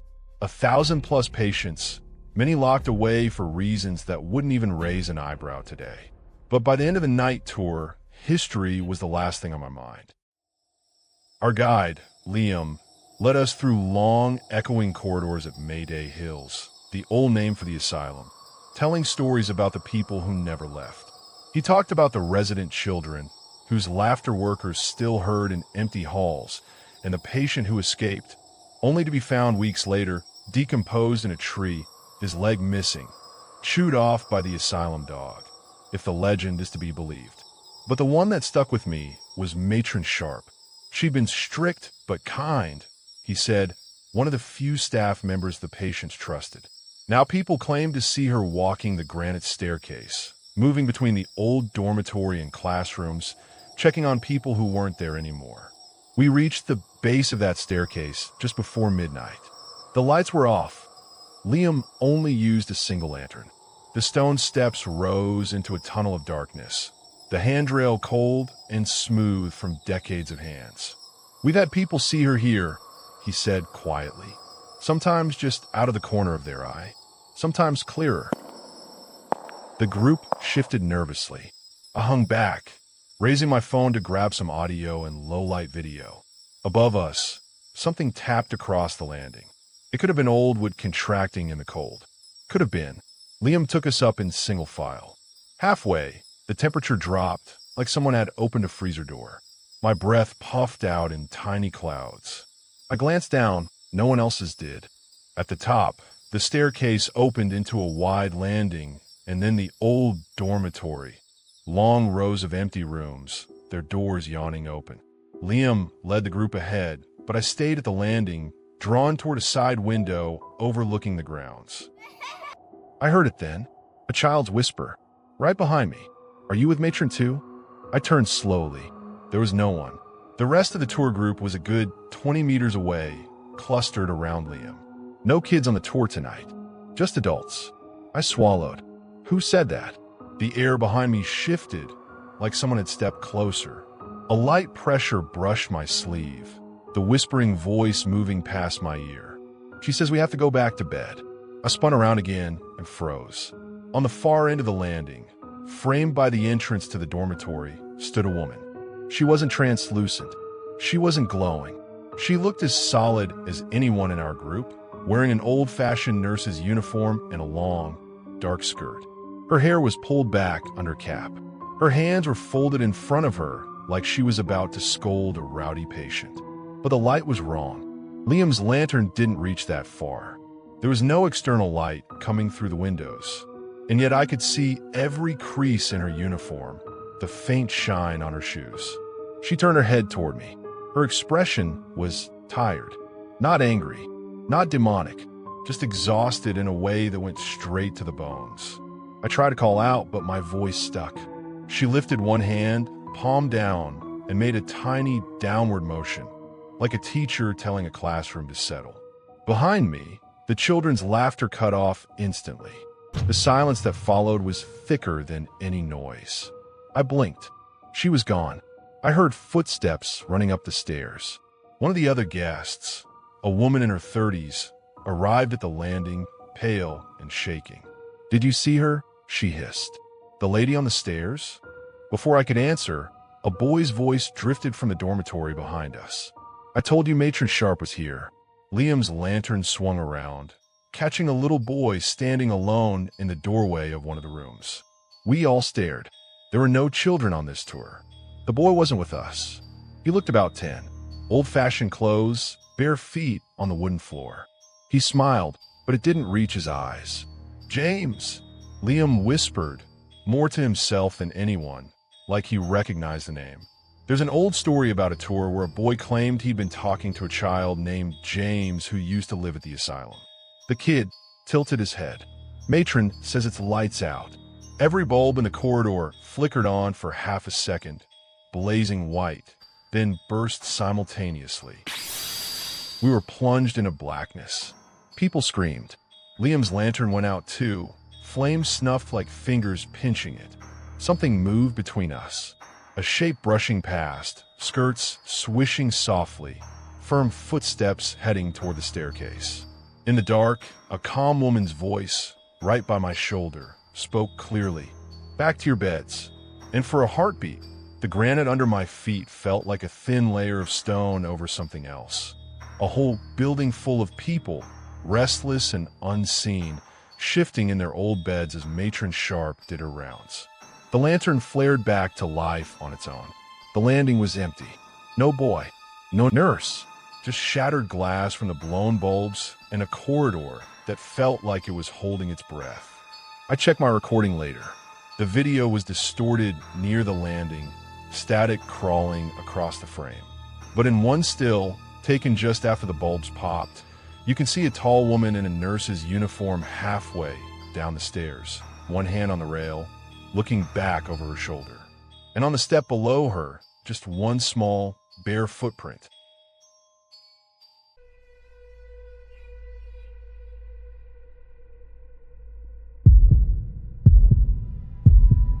I grew up in northern Minnesota, where the cold settles into your bones long before December arrives. Our family farmhouse sat alone on 40 acres of white fields and black winterwoods. When I returned home for Christmas in 2014, I expected the silence, the isolation, and the endless frozen nights. What I did not expect was the sound of something walking on the roof above my bedroom. Something heavy enough to shake the rafters, yet leave no trace behind. It began 3 nights before Christmas. I was 19, home from my first semester of college, and trying to cram all my belongings into my childhood room. Snow hammered the roof, and wind rattled the window. I was mid-unpacking when a series of thudding steps moved across the ceiling. Not random settling. Not the familiar thermal popping of old wood. These steps were evenly spaced, slow, and deliberate. I froze, listening. The steps stopped directly above the window. I waited for a second round, but the silence returned so completely it felt staged. The next morning, I told my father. He dismissed it immediately. "Houses talk," he said. "Snow shifts. Wind plays tricks." I let his explanation stand even though it felt like a weak excuse. Something about those steps had weight, intention. The second night, the steps returned. Same hour, same pacing. Only this time they seemed faster, more agitated. I stood below the ceiling again, tracking the movement. The roof trembled under each impact.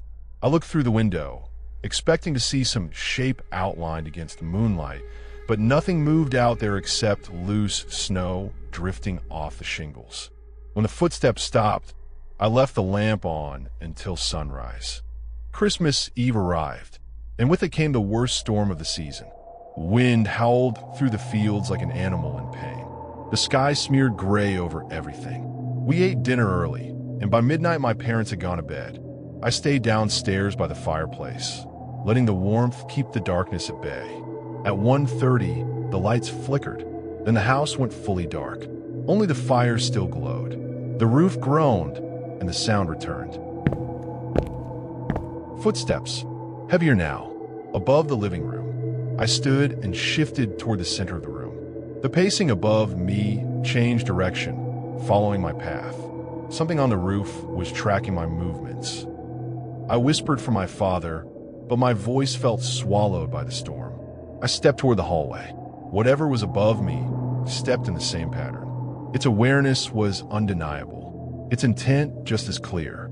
Then the heating vent behind me exhaled a weak draft of cold air. Not wind, not settling. A whisper threaded through it, strained and breathy, as if someone pressed their mouth directly against the metal. I leaned closer against every instinct. The vent breathed 3 soft syllables. "Evan, let me." I stumbled backward, knocking a snow globe off the table. It shattered across the floor. The whispering stopped instantly. So did the footsteps on the roof. A dead, suffocating silence took their place. I bolted upstairs and shook my father awake. He grabbed a flashlight, threw on a coat, and we went outside into the storm. Snow whipped across the yard, stinging our faces. We circled the house. No footprints, no indentations near the walls. No signs that anything had climbed or walked across the roof. My father climbed the ladder and swept his flashlight across the shingles. Pristine snow, untouched. He climbed down slowly. I could tell he did not believe me, but also knew I believed what I heard. Inside, the house felt colder. The furnace kicked on, but failed to warm anything. The vents made occasional soft noises, but none resembled whispers. I stayed awake until dawn, listening for more steps, more breaths, anything. Nothing came. The next day was tense. We tried to pretend the night before never happened, but the silence felt unnatural, too controlled. My mother suggested hot chocolate and movies. My father avoided eye contact. Just before dusk, I stepped outside to bring in firewood. The air was colder than earlier, colder than it should have been. As I lifted the logs, a soft thud echoed from above. Not on the roof directly, more like something landing lightly on the upper eaves. I looked up. No movement, but the sense of being watched descended so suddenly it knotted my stomach. That night, I barely slept. At around 3:30, one final step landed above my room. Not pacing, not walking, just a single heavy step, followed by a long dragging sound sliding across the shingles, pulled toward the far end of the roof. Then silence thick enough to press against my ears. By morning, the roof was untouched again. We stayed through Christmas Day, but the house felt wrong. Empty, but observed. Quiet, but expectant. Every vent in the house released small gusts of cold air at random intervals, like faint breaths. I returned to college on the 27th, grateful to leave. My parents sold the farmhouse the next spring. The new owners moved in during the fall. By January, they were gone, leaving most of their belongings behind. They gave no explanation. They simply left. For years afterward, I avoided winter cabins, attics, roofs, and heating vents. But the thing did not stay behind. Every Christmas Eve since 2014, at exactly 1:30 in the morning, wherever I am sleeping, a nearby vent releases a thin stream of cold air. Always cold. Always 3 syllables carried softly in the draft. Not words. Not exactly. But the cadence matches the farmhouse vent perfectly. I never leaned close enough to confirm. When I was 12, I discovered that Christmas Eve has 2 kinds of visitors. One brings gifts. The other brings silence, stillness, and a presence so unnatural that even the decorated houses on our street seemed to dim when he passed them. My parents still think the memories I describe are fragments of childhood imagination. I know better. Every December, no matter how far I move, something finds me at the same hour, with the same quiet persistence, wearing the same dark red coat. It began in Oregon, in a suburban cul-de-sac where everyone decorated their homes with bright lights and plastic reindeer. Christmas was always predictable. Families stayed inside. Kids went to bed early. The street emptied before 9. But in 2009, on Christmas Eve, I stayed awake in the living room hoping to see the first snow of the season. I kept switching between the window and the TV, restless and excited. There was no snow, only the faint hum of pine trees swaying beyond our fence. Then a figure appeared at the far end of the street, a man in a long red coat. At first, I thought it was someone dressed as Santa, maybe a neighbor being festive. But the coat was wrong. Too long, too heavy. It wasn't bright cherry red either. It was darker, almost brown red like dry blood. He walked slowly, each step too controlled, as if he were measuring the distance between every point on the pavement. He stopped at each driveway, stood perfectly still, then moved to the next without glancing around. The closer he came, the stranger his movements appeared. He didn't sway or shift his weight like normal people do. His posture was rigid, spine straight, arms unmoving beneath the coat. The hood covered his head entirely. I watched him through the window, the glow from our Christmas tree casting shifting colors across the glass. When he reached our house, he stopped at the mailbox and turned toward our living room window. I ducked behind the couch before he could see me. I held my breath, listening for any kind of movement. Nothing. Only the faint ticking of our wall clock. After a minute, I peeked above the cushions. He was gone. I told my parents, but they dismissed it immediately. They said it was probably someone heading home from a party. But the quietness in our neighborhood made that explanation feel hollow. The next morning, Christmas felt normal until my father checked the doorbell camera out of curiosity. The footage showed the man clearly. Tall, hood pulled low, coat swaying slightly in the wind. He stopped at our driveway, turned his hood toward the camera, and stood perfectly still. What disturbed us most was the darkness inside the hood. No face, no glint of eyes, just a void where features should have been. My father sent the footage to the police. They took a report, but never followed up. A year passed. Christmas returned, and so did he. On Christmas Eve 2010, at the same hour, the same figure walked into view from the end of the street. Same coat, same gait, but this time he behaved differently. He didn't pause at driveways. He approached windows. He leaned in. He pressed the hooded void where his face should have been flat against the glass of each home, one by one, as though he were listening or searching for something. When he reached my house, I felt an instinctive fear that I can't fully explain, like something primal waking up inside my chest. I hid under my bed as a shadow moved across my room. I could see it stretching under the gap between the wall and the mattress. He stayed there long enough for condensation to form on the outside of the window, shaped like the imprint of a hand. The next morning, we found footprints in the snow across our yard, but they were strange. The impressions were deepest at the toes and barely visible at the heels, as if he walked leaning impossibly forward.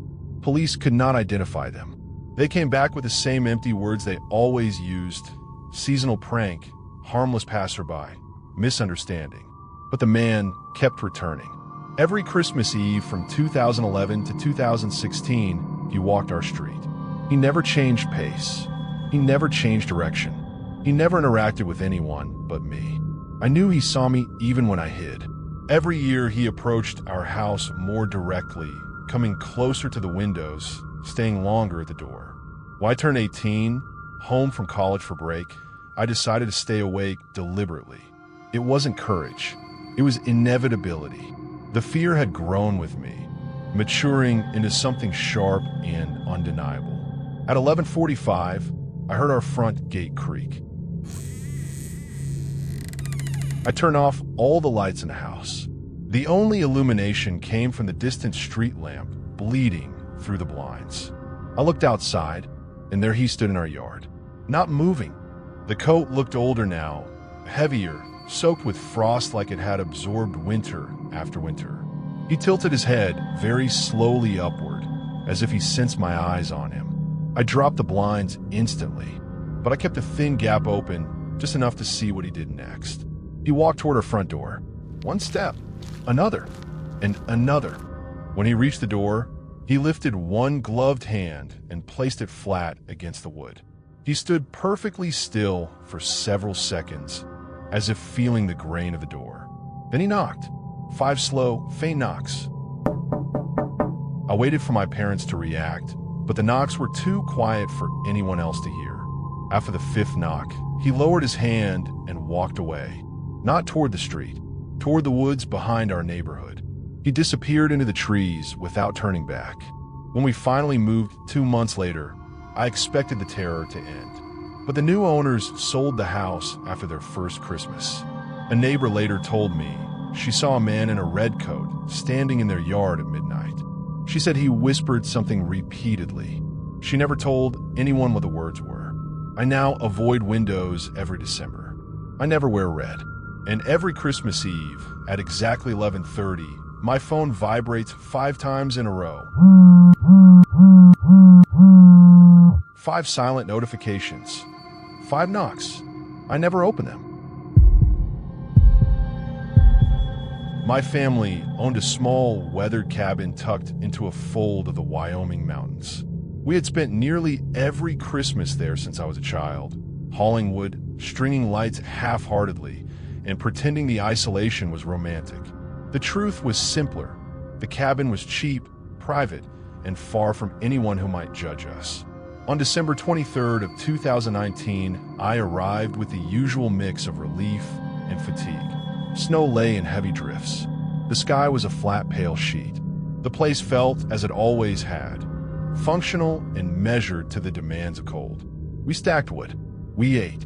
We pretended the thin holiday cheer could be enough. The first night, I stepped outside to take a bag of trash down to the thicket behind the cabin.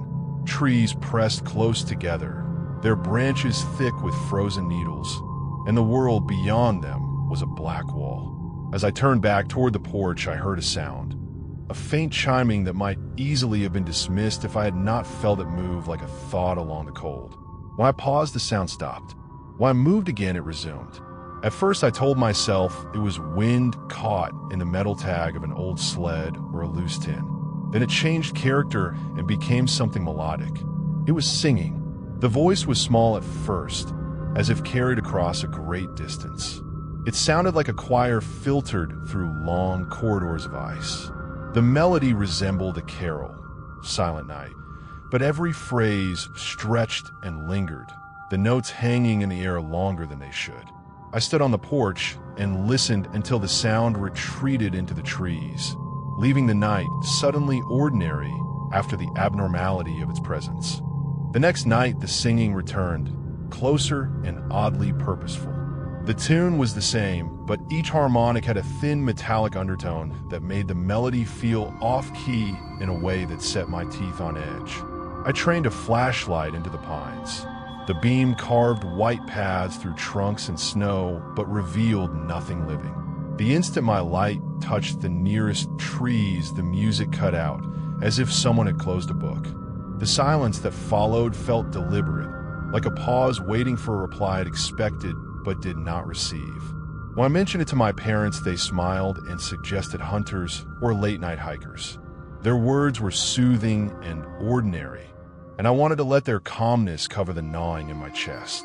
Still, that evening I woke to the sound again, nearer, a chorus rising and falling without any visible source. The notes did not tremble the way a human voice does.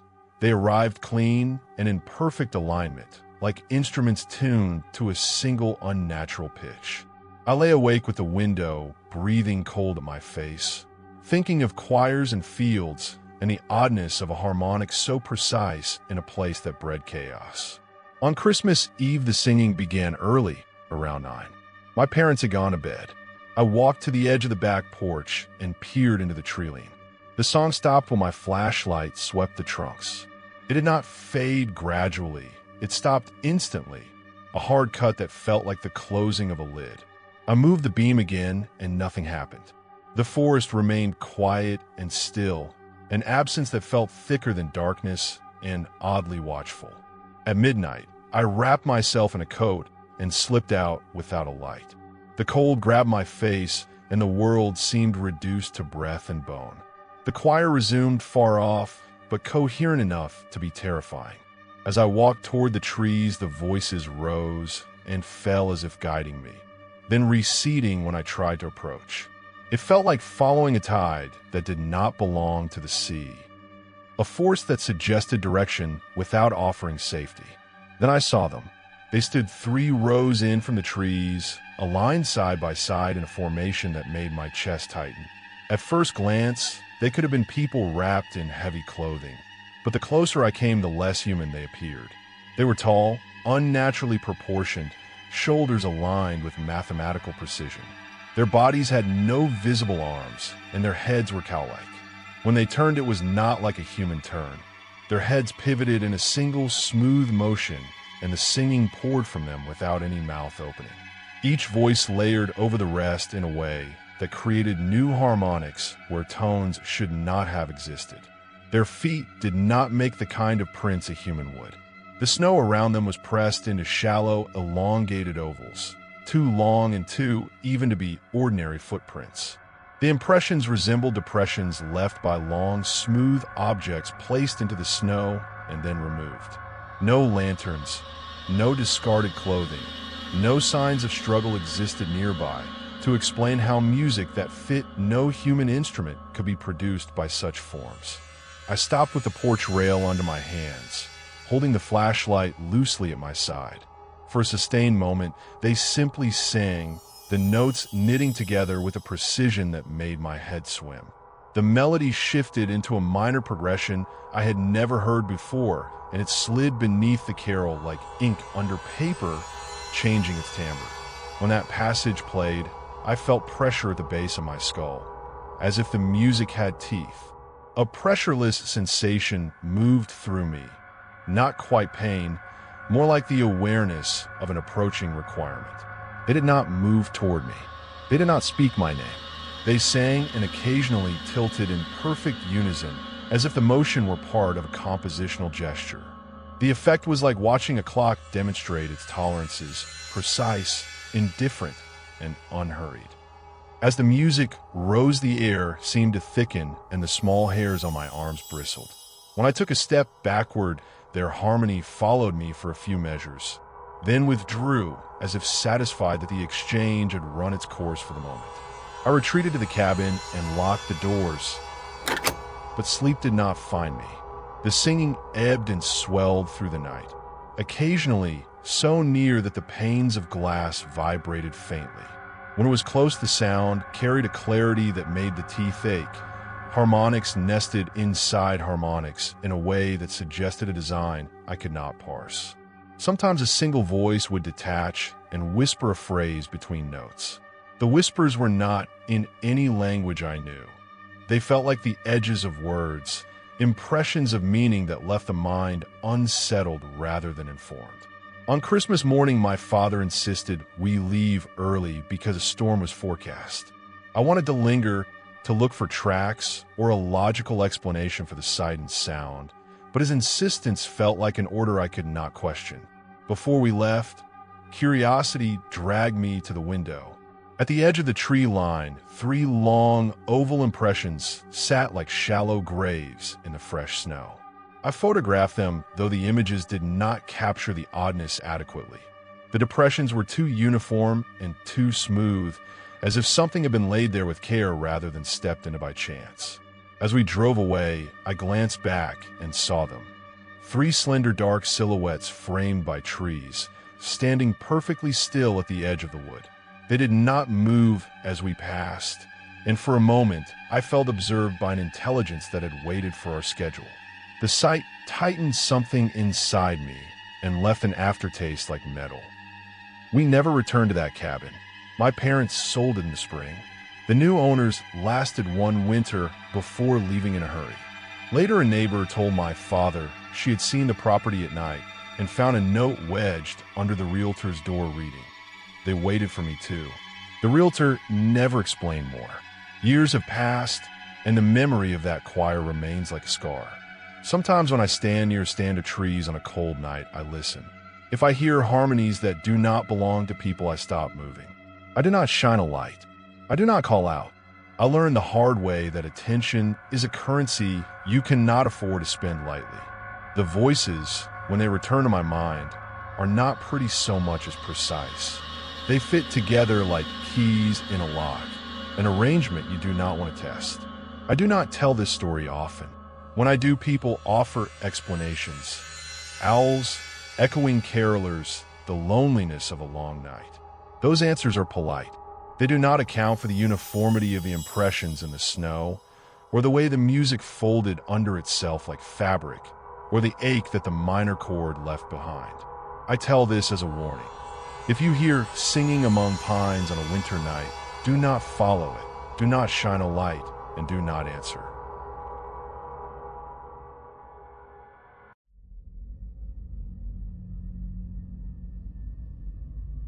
Have you ever had a moment in your life that keeps replaying in your head? Not because it was good, but because everything went wrong after it. A moment so small, so stupid, that nobody would ever think it mattered. But it did, because if I had made a different choice that night, I would not be telling you this story. I would not wake up sweating at 3 a.m. I would not avoid quiet houses. And I would not flinch every time I hear something move beneath me. People think horror starts when something appears. They are wrong. It starts when nothing happens, and you convince yourself that means you are safe. It starts when you laugh, when you ignore that tight feeling in your chest, when you say, "It's probably nothing." That's what I said, and that's why this story exists. The listing looked perfect. 3 bedrooms, middle of nowhere, cheap. Old farmhouse vibe. It was supposed to be a reset, just 5 days away from work, noise, and screens. It was me, my girlfriend Megan, my best friend Tyler, his younger cousin Evan, and my dog buddy. 5 of us crammed into my old SUV, driving through rural Pennsylvania while the trees got thinner and the roads narrower. The only strange thing was buried at the bottom of the Airbnb listing. House rule: do not open the basement door. For your safety. Just that. We joked about it in the car. Probably full of junk, Tyler said. Or bodies, Evan laughed. Megan didn't laugh. She just stared out the window. The farmhouse sat at the end of a long gravel driveway, surrounded by bare trees and half-buried fences. White paint peeled off the siding. The porch sagged slightly in the middle like it was tired of holding itself up. No other houses, just woods and snow. Inside, the air smelled like old wood, dust, and lemon cleaner. The heat kicked on with a deep thud. Lights flickered, then steadied. The basement door was in the kitchen. Short, thick, painted so many times the edges were cracked and swollen. A heavy deadbolt sat in the middle like it was guarding something important. Buddy walked up to it, sniffed once, then backed away, whining low in his throat. That's weird, Tyler said. He loves basements. Megan frowned. Then maybe we listened to him. We unpacked, cooked dinner, opened beers, and played cards while the wind rattled the windows. For a few hours, it felt normal. Almost cozy. That first night, around 1 a.m., Buddy started growling at our bedroom door. Not barking, just a deep, steady rumble. I sat up, heart pounding. That's when I heard it, a faint dragging sound, from below. It stopped after a minute. I told myself it was pipes, old house noise. In the morning, Tyler looked as tired as I felt. You hear something last night? He asked over coffee. I nodded. From the basement, I think. Megan set her mug down hard. Promise me we don't mess with that door, she said. Just promise. We promised. We meant it. That afternoon, snow started falling heavier. Thick flakes that swallowed sound and made the world feel smaller. Megan and I took Buddy out back while Tyler and Evan stayed inside. When we came back in, they were standing in the kitchen. Both of them, facing the basement door. You heard it too, didn't you? I asked. Evan nodded. It knocked 3 times. Megan shook her head. You're messing with me. Tyler swallowed. I wish. That night, the power went out. No wind. Just off. The house dropped into darkness and silence. Then came a knocks. 3 slow, hollow thuds. From inside the basement door, Buddy exploded into barking, throwing himself at the door. Megan grabbed my arm, so hard it hurt. We stood there, flashlights shaking, until the lights flickered back on. None of us slept after that. On day 2, the snow came down harder. Not gentle flakes, thick sheets that erased the world in front of the windows. By morning, the driveway was already half buried. Tyler went out first, kicking snow away from his truck door, breath fogging in the cold. He turned the key. Nothing. Not even a click. Dead. I tried my car next. Same thing. Dead. We opened the hoods, stared at engines we didn't understand, hands going numb in minutes. The cold had killed both batteries overnight. Megan tried her phone outside. No bars, she said, panic creeping into her voice. Not even one. Inside, the Wi-Fi barely loaded a weather page before freezing. The storm warning just said, severe. I forced calm into my voice. Okay, worst case, we wait out a day. Snow clears. We get help. That was the plan. None of us liked it. We kept checking the windows, the doors, like something might change if we stared hard enough. Then, around noon, we heard it. Crying. Soft. Muffled. From under the kitchen floor. We froze. No one spoke for a long time. By nightfall, the snow had piled so high it pressed against the lower windows. The world outside was just white and gray. We slept in shifts. No one wanted to be alone. Day 3 was worse. The snow stopped, but the silence felt heavier than the storm. We tried the cars again. Tyler turned the key over and over until the battery was completely drained. Nothing. Dead. I slammed my steering wheel. Come on, come on. Still nothing. That's when we decided to walk. Pack what we could, just in case. The cold bit straight through our jackets as soon as we stepped off the porch. The air smelled sharp and empty. We followed the road away from the house, single file, Buddy pulling against the leash, ears flat. At first, it felt hopeful. Then the trees closed in. The snow got deeper, and the road started to fade. Tire tracks disappeared, edges blurred. After half a mile, it wasn't a road anymore. Just a narrow stretch of trampled snow leading into the woods, like it had never existed. Evan stopped. This doesn't make sense, he said. We drove in on this. I walked ahead a few steps and sank almost to my knees. There was nothing solid underneath, just snow and branches. Megan's voice shook. We're going to get lost. I looked back. The house already seemed farther away than it should have been. We turned around. The walk back felt longer, colder, like the house was pulling away from us. When we stepped back onto the porch, none of us felt relieved. We felt defeated. Inside, the house felt different, smaller, like the walls had shifted while we were gone. The air colder, the light dimmer. Even Buddy stayed close to my legs, tail low. That afternoon, we heard scratching inside the walls. Not in one place, moving, slowly, like something dragging itself through the spaces between rooms. We followed the sound from the living room to the hallway, then to the kitchen. It stopped right behind the basement door, then nothing, just silence. That's when we knew. We weren't just stuck because of the snow. We were stuck because the house was done letting us leave. Late that afternoon, while we were sitting in the kitchen, we heard it again, crying, soft, from under the floor. It sounded closer now. Evan whispered, "We can't just ignore that." Megan begged us not to. Tyler paced. Torn. I stood there and said nothing. That's how the door got opened. When Tyler finally unlocked it, the crying stopped.